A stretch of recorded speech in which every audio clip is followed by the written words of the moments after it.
Vampire, Morta, Strigoi, Verkolka. These are just some of the names various cultures have bestowed upon the vampire, a belief as old as civilization itself. From earliest times, people have believed that the soul lives on long after a person dies, and in some cases, retains enough power to reactivate the body. To placate the dead, the living would bury food, drink, and concubines beside them. However, there was a fear among the living that the evil souls would be aroused from their graves in hopes of replenishment, a need that could only be filled through the revitalizing power of fresh blood.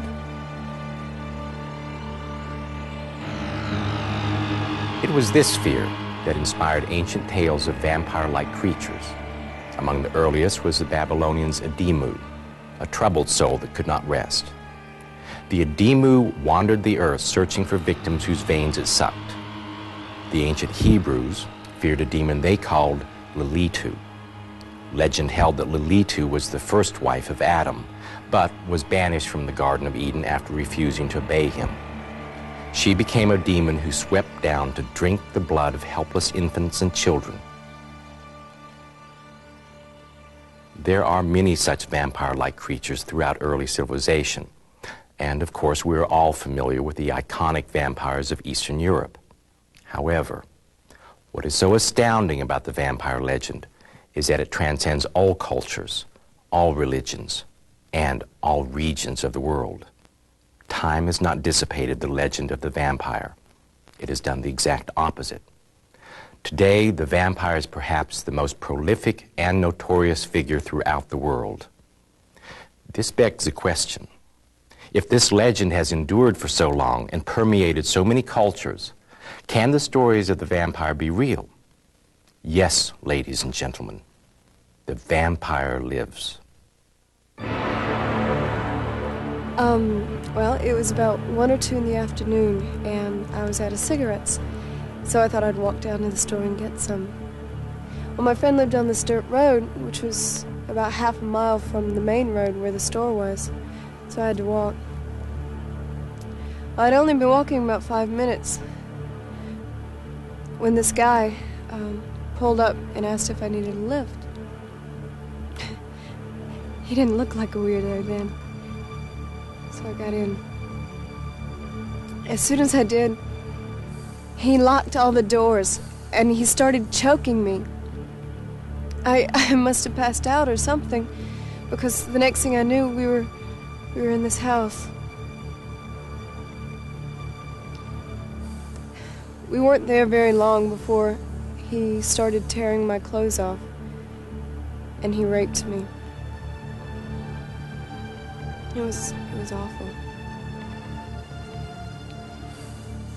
Then, he tied me up and he put tape on my eyes and my mouth so I couldn't see anything. Then I felt this pinching at my arm. It felt kind of like bee stings. I tried to move, but I couldn't. He told me to sit still. He said he was a vampire, and that he was gonna drain my blood through hypodermic needles. I thought this guy is a real sicko, and he's gonna kill me for sure.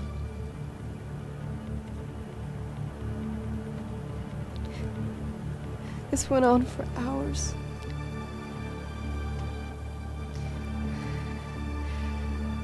Then it finally stopped, and he left after a while. Then I was able to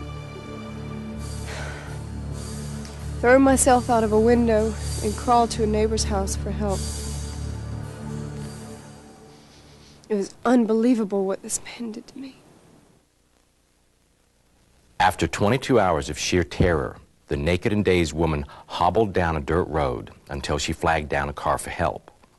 The self-proclaimed vampire, 39-year-old John Brennan Crutchley, had drank her blood from glass jars, robbing her of almost 1/3 of her blood. Crutchley, a computer engineer, is now serving time in a Florida jail where he is known to other inmates as Count Malabar. This is most certainly fact, not fiction. But is this man a real vampire? He is not immortal, nor does he turn into a bat or sleep in a coffin during the day. However, he does drink the blood of another living being. So what is the definition of a vampire in the 1990s? According to Stephen Kaplan, sociologist and director of the Vampire Research Center, alleged vampires fall into 3 categories. First, blood fetishists, who are sexually aroused by blood. Second, vampire imitators who adopt vampire trappings in search of powers of domination, immortality, sensuality, and charisma. Third, true vampires. These people have a physical addiction to blood, drink it, believe it will prolong their lives, and find sexual satisfaction in the blood-drinking ritual. Kaplan has been researching vampires since 1972 and has published a vampire census since 1981. He believes that there are at least 50 true vampires living in the United States today. These vampires drink only a few ounces of human blood each day, but their need to drink it must be satisfied at any cost. They report that if they do not have this daily portion of blood, they become irritable, depressed, feel weak, and become very aggressive. With their constant daily need for human blood, this type of vampire will do almost anything to obtain it. They will take part in sadomasochistic rituals that include bloodletting and blood drinking. They will exchange sexual favors in return for blood. Many have joined blood cults in order to satisfy their needs. Kaplan says that he's never met a vampire of this type who would kill for blood. They say the amount of blood needed does not warrant killing the donor. But if there's no alternative, some will take blood from an unwilling donor. You see, vampires do exist. They may not sleep in coffins or turn into bats, but they do drink blood. Some do it by biting their partner. Others use needles or sharp objects. The methods may vary, but the objective is the same. I've known Steve for a long time now, and we've been getting together for quite a few years. Usually my husband's there, and if I can find another donor, then I'll invite them along too. I'll dim the lights, put on some soft music, light a few candles. Steve usually likes to lay on the couch, and I'll kneel beside him. And I start by massaging his back and his shoulders until he feels comfortable and relaxed. And then after a while, I'll gently take his hand and slowly lick his fingertips. And with a sterilized hypodermic, I'll prick his finger until blood starts to drip from it. And then I'll squeeze and then suck. And then squeeze again and suck some more. And I do this until I've satisfied my hunger. The vampire, Pam, says she was born a vampire, that vampirism ran in her family, with only 1 or 2 per generation. She claims that as an infant she kept biting herself until she bled. When she was growing up, other school children teased her about her pale coloring. Bright sunlight hurt her eyes, and today she must wear sunglasses during the daylight. While these vampire characteristics may sound silly, her need for blood is a serious matter. I need about a cup of blood per week in the winter and about a pint of blood per week in the summer. I don't get high on blood, I just feel energized and satisfied. Sometimes donors are pretty hard to find. And when the hunger gets really bad, I start climbing the walls. When I'm going out to find someone, I usually wait until the right time to bring it up. I might start talking about the movies, the occult, sexual fantasies, and then working into the conversation when I feel like the time is right. I don't force anybody to do anything they don't want to do, but once the person gets to know me a little better, I'm usually able to convince them.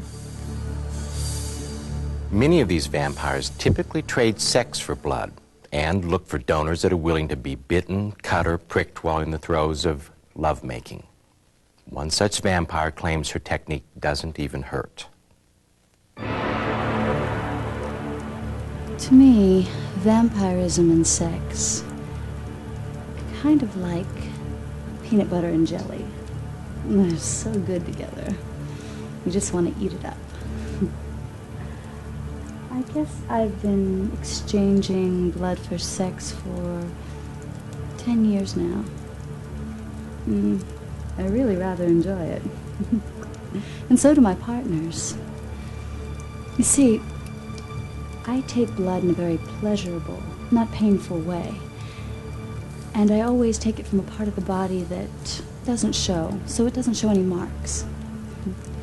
I usually use a hypodermic needle or a razor blade. And I always wait till the very right moment. And then I do my thing. It does heighten my partner's pleasure, and I must admit that I do love it. Oh, and sometimes I take the razor and make little slashes across the body. The chest is the best. The butt's too fleshy and it doesn't bleed very easily.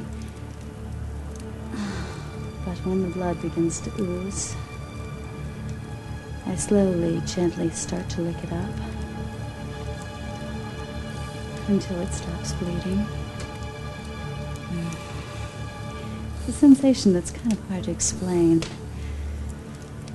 Oh, but it is very pleasurable for both of us. The need for blood is very real for these modern vampires. They feel it revitalizes, gives them strength, and perpetuates a self-image of sensuality and control. Characteristics that are the outgrowth of the vampire legends that have been with us for centuries. Since the dawning of civilization, vampires have lurked behind a shroud of religion and superstition, and to this day walk among us. In fact, as you've just seen, there are human beings who find that they cannot resist the compulsion to draw and drink the blood of others, or in some cases, their own blood. Unlike the archetypal vampire who we most associate with the character of Count Dracula, these vampires do not have eternal life, nor do they have large fangs for teeth, and in most cases do not sleep in coffins or have Eastern European accents. These true human vampires are as individualistic as the rest of us. They are young and old, male and female, and of various ethnic backgrounds. Some are harmless, but some are extremely dangerous. Although it is rare, some of these human vampires have engaged in activities far more horrible than anything ever depicted in folklore, literature, or movies. You see, man's actual capacity for evil far surpasses any imaginary evils concocted at the hand of a writer. To understand the psyche of these real vampires, we must first grasp the legend of the vampire and how this creature has become a part of our culture.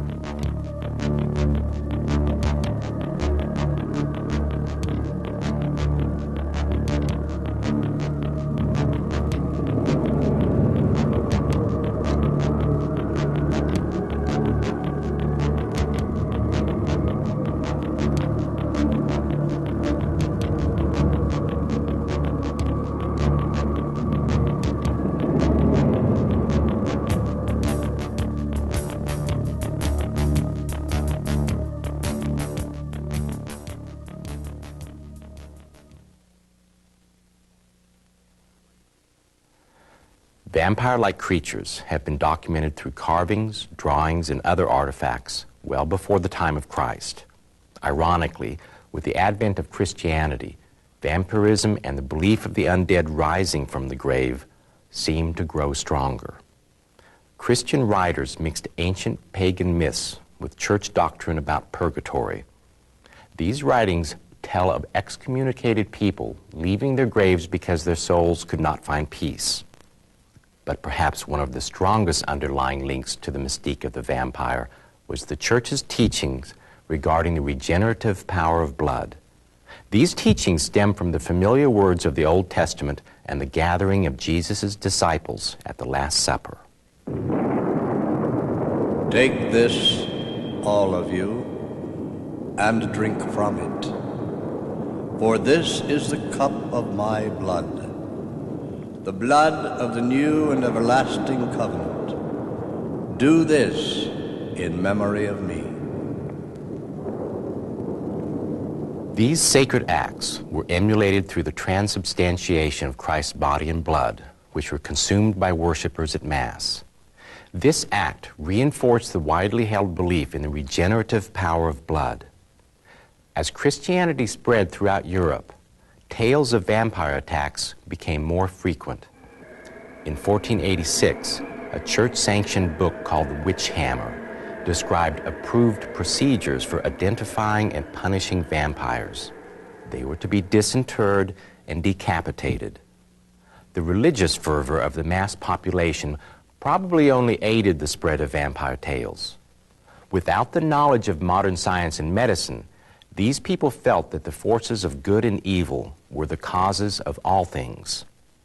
By the 16th and 17th century, reports of vampires were centered around the Slavic regions of Eastern Europe, lands now situated in Hungary and Romania. Within this territory was the independent state of Transylvania, the home of the fictitious Count Dracula. Transylvania was a remote land where armies fought mightily and nobles built gloomy castles upon the craggy slopes of the Carpathian mountain foothills. For natives and foreigners alike, it has always seemed a mysterious place.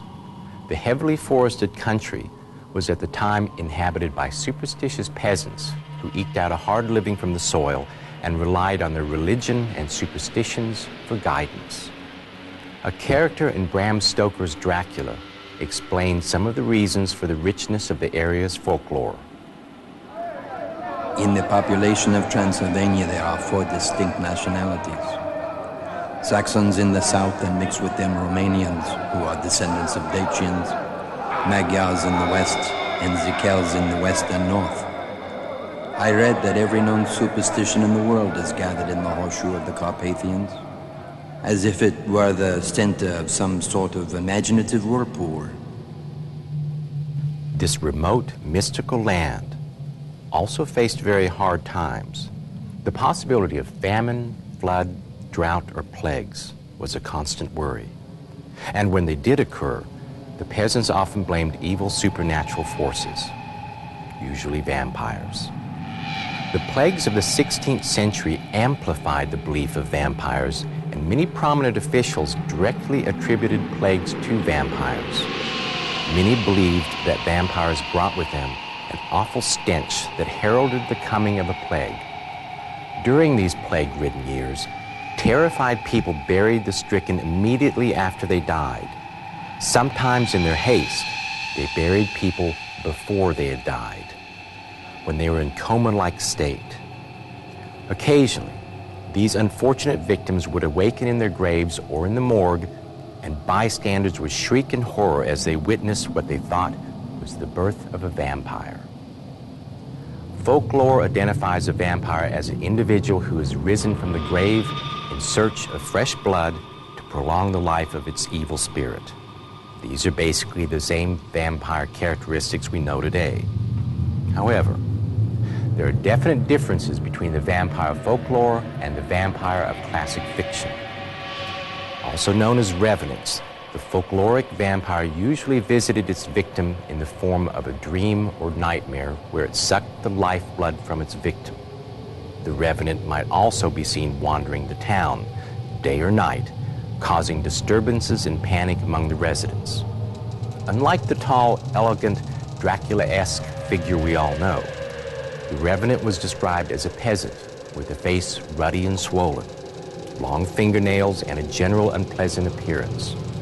The nightmarish dreams involving the revenant and his supposed sightings were usually followed by a number of sudden and unexplained deaths. Perhaps the result of some contagious disease, but nonetheless blamed on the revenant who had already been sighted. The only way to stop the deaths, it was believed, was to kill the vampire and all others who had been killed by the vampire. If the others were not also killed, they too would return as vampires.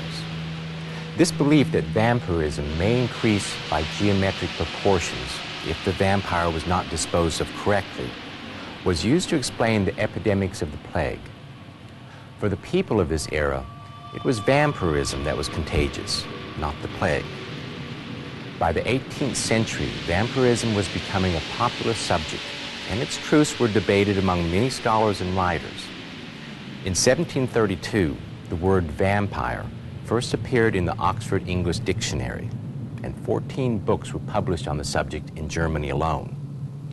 It was during this period that official documentation began to appear regarding vampirism in parts of Serbia and Wallachia, which were under the control of Austria. The occupying forces began to notice and file reports on a peculiar local practice, exhuming bodies and killing them. Literate outsiders attended these curious and horrific exhumations. For these educated Europeans, the local vampire craze became a media event that was written about and spread throughout Europe. Identifying and killing vampires became a common occurrence in Eastern Europe, and many of these practices survived until they were outlawed in the early 20th century. Because of the official government and church documents, we know these practices took place, and many were spelled out in vivid detail. One account that occurred in 1725 was very typical of what these officials saw. This incident involved a Serbian peasant named Peter Plagojevich in the village of Kisilova. The subsequent events were recorded by Austrian military officials who were there to administer its government. Our subject, Peter Plagojevich, had died 10 weeks past. He'd been buried according to local custom. It was revealed that in the same village, during a period of a week, 9 people had also died after suffering a 24-hour illness. Each of them had publicly declared that while they were still alive but on their deathbed, Plagojevich had come to them in their sleep and throttled the life out of them. To this end, the townspeople went to the government official as well as the local priest and demanded that the grave of Plagojevich be opened to see if he was a vampire. At first, the officials refused, but the villagers informed them that if they did not accord them a legal viewing, they would be forced to abandon their village. Following is the Austrian officials' written account of the disinterment of Mr. Plagojevich.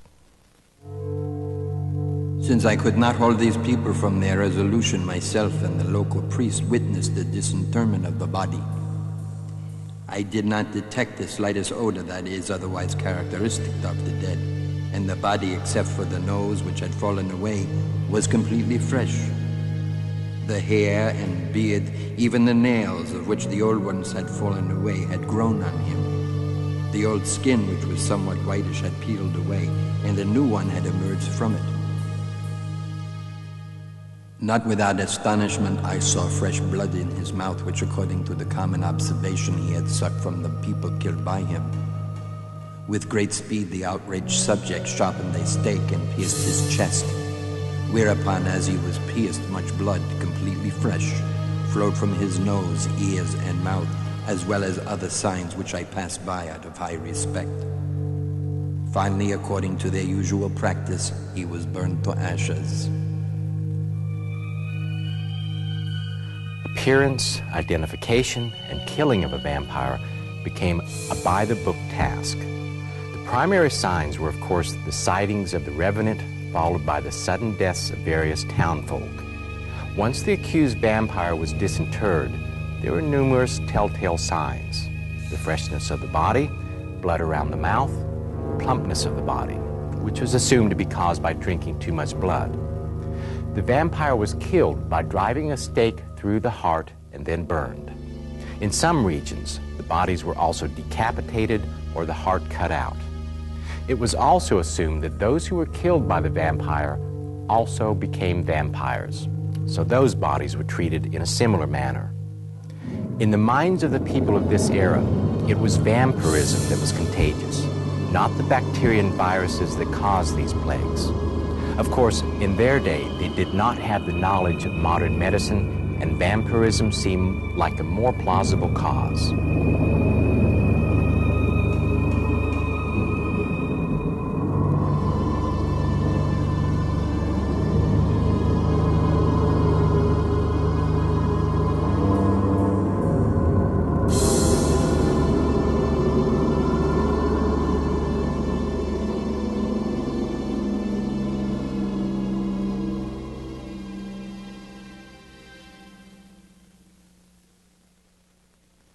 there were a number of other vampire killings that captured the headlines of the day.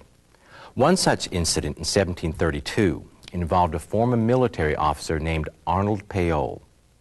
Payol was a young man, and after his military service had returned to his hometown Medwegna, near Belgrade, Yugoslavia. He settled down, bought a cottage and 2 acres of land, and married the daughter of a rich neighboring farmer. Although Payol was always cordial, he seemed to be a troubled soul. He confided to his wife that during his military service, he'd been visited by an undead being, and this had caused him much grief. For a time, it seemed that Payol had escaped the effects of this vampire. Then, during harvest time, he fell from a hay wagon and was killed. About 1 month later, rumors began to circulate in the village that Payol had been seen wandering around after nightfall. People complained that he haunted them, and several had died. Word of these incidents spread quickly, and soon the townspeople decided to exhume Payol's body.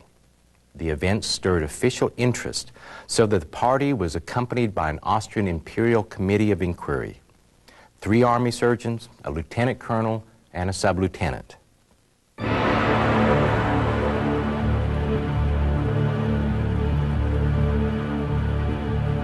The disinterment of Mr. Arnold Payol found that he was quite complete and undecayed. The corpse had moved to one side, the jaws gaped wide open, and the blue lips were moist with new blood which trickled in a thin stream from the mouth as well as the eyes, nose, and ears.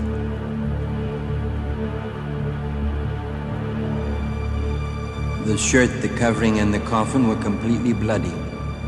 The old nails on his hands and feet along with the skin had fallen away, and new ones had grown back. And since they saw from this that he was a true vampire, they drove a stake through his heart, whereby he gave an audible groan and bled conspicuously. Thereupon, the same day, they burned the body to ashes and threw these into the grave.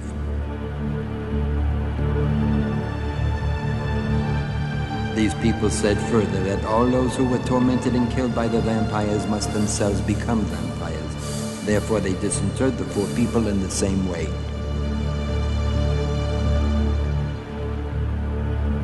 These documented accounts prove that the fear of vampires among most Eastern Europeans was very real. It was so out of control that in 1755, Maria Theresa, the Archduchess of Austria and Queen of Hungary, issued a decree condemning the vampire hunts and desecration of graves. But even her decree could not defeat age-old fears. Vampire hunts continued, albeit more discreetly. As recently as 1912, Hungarian farmers dealt with the corpse of a suspected vampire in the time-honored and outlawed fashion.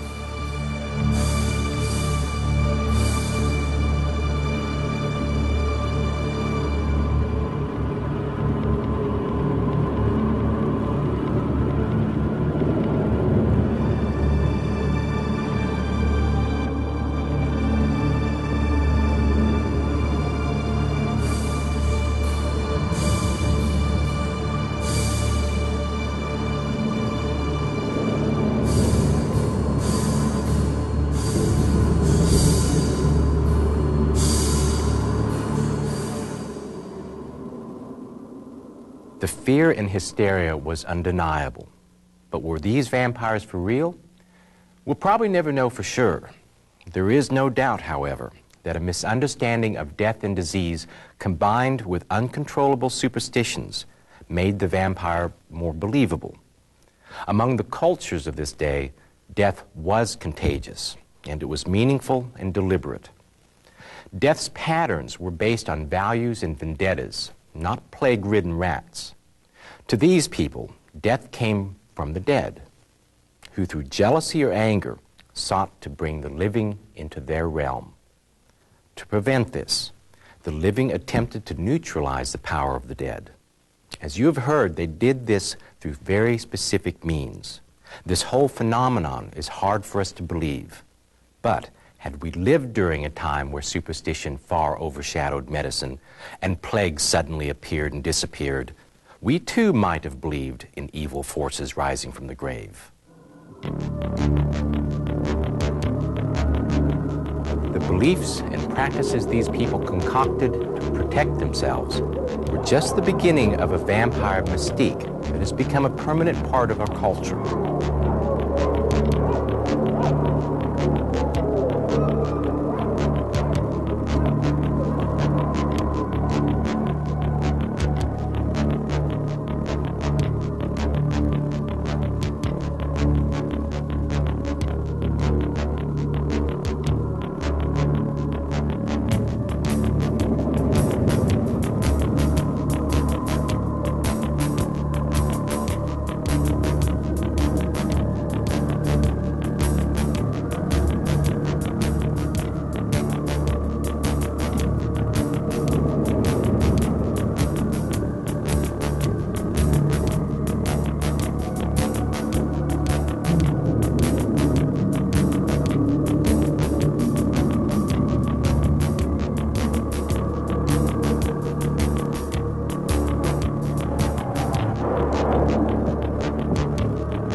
Good evening. Won't you please come in?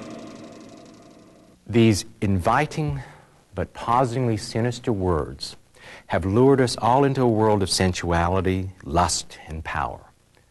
The world of the vampire. The classical vampire of fiction embodied by Bram Stoker's character, Count Dracula. Unlike our peasant revenant, this sleekly handsome vampire carries an air of nobility, an aristocratic mystique that hides the evil within his soul. Over the past century, this is the vampire that has evolved in literature, film, and television. This is the vampire we fear and the vampire we love. The alluring romantic, the powerful masculine figure, the master of everlasting life and the victim of evil immortality.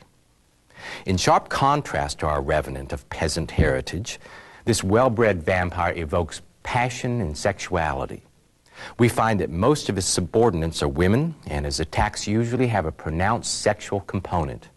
He is magnetic, irresistible, and deliberate in his movements, as though he knows that the lady really wants it this way. The implicit sexuality suggests that while he attacks men as well, he seldom does so in close-up, and both location and pace are apt to differ. For example, women are attacked in their boudoir in a leisurely manner, men in some dark, dangerous place, and the act is violent and quick.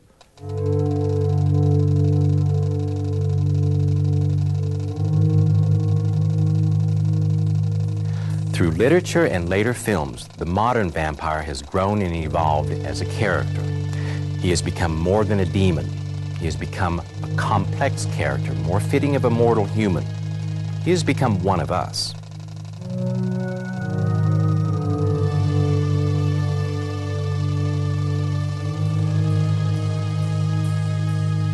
One of today's most popular authors of vampire books, Anne Rice, has created a character that transcends the genre. In her book, Interview with a Vampire, the character of Lestat is far from being a mysterious, evil presence in the background. Here he is actually the narrator of the story, and we see the vampire agonizing over his condition. The humanization of the vampire character has probably broadened his appeal. However, the unequivocal classic is without a doubt Bram Stoker's Dracula. But even Stoker's Dracula was molded around other fictional vampires that captured the imagination of the world. Dracula and others like him were part of the Gothic literature of the 18th and 19th century that gave us the characteristics of the vampire we all know. The tall, handsome nobleman, the irresistible appeal, the paralyzing stare, and the power of immortality. He feared only the light of day and religious symbols such as the cross and holy water. His final death would come only at sunup with a stake through the heart. This modern vampire first came to life on the pages of The Vampire by Dr. John Polidori. Polidori was the personal physician of one of the most influential literary figures of the day, the poet Lord Byron. Polidori and Lord Byron were also traveling companions. And one summer holiday, the two traveled to Europe with a man named Percy Shelley and his wife Mary Shelley. To relieve the boredom of a rainy week, Byron proposed that each member of the party write a horror story. From this suggestion, Byron sketched plans for a vampire tale. However, Byron never finished it. Instead, Polidori picked up the idea and wrote The Vampire. Mary Shelley also sketched plans for a tale of her own, a famous one in its own right. It was called Frankenstein. This strange twist of fate produced two of the century's most infamous Gothic novels. Polidori's character in The Vampire, the Englishman Lord Ruthven, laid the foundation for the aristocratic vampire we know today. Although Lord Ruthven dresses, speaks, and acts like those around him, there is something mysterious and dangerously threatening about him. Like the literary vampires that followed him, he is repulsive and attractive at the same time.